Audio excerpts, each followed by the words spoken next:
పరమ పవిత్రమైన మార్గశిర మాసం ఈనాటి నుండే ప్రారంభమవుతుంది. శ్రీ మహావిష్ణువుకి ఎంతో ప్రీతిపాత్రమైన మాసం ఇది.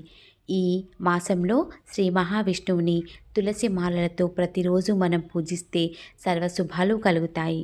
అంతేకాకుండా మార్గశిర మాసంలో మహాలక్ష్మికి చేసే పూజల వలన, వ్రతాల వలన, ఉపవాస దీక్షల వలన సర్వశుభాలు, అష్టైశ్వర్యాలు కలుగుతాయని పెద్దలు చెప్పే మాట.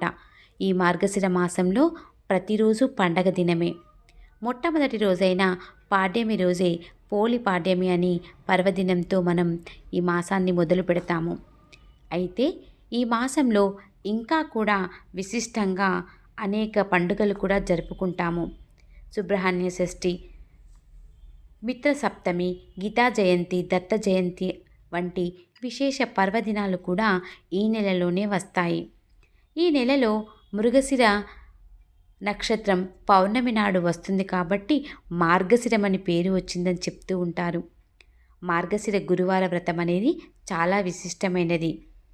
సాధారణంగా గురువారంను లక్ష్మీవారం అని అంటారు కాబట్టి మార్గశిర మాసంలో వచ్చే 4 గురువారాలలో చేసే ఈ పూజను మార్గశిర లక్ష్మీవార వ్రతమని అంటూ ఉంటారు. సంవత్సరానికి ఒకసారి వచ్చే మార్గశిర మాసంలో అన్ని గురువారాలలోనూ మరియు పుష్యమాసంలో వచ్చే మొదటి గురువారం నాడు కూడా ఈ లక్ష్మీ పూజను ఆచరించడం వల్ల సర్వశుభాలు జరుగుతాయి.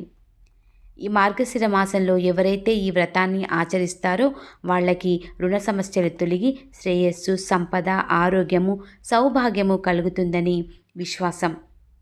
ఈ మార్గశిర మాసం మహావిష్ణువుకి, మహాలక్ష్మీదేవికి ఇష్టం కాబట్టి మనం ప్రతిరోజు మహావిష్ణువుకు తులసి సమర్పిస్తూ పూజ చేసుకుంటే మంచి జరుగుతుంది.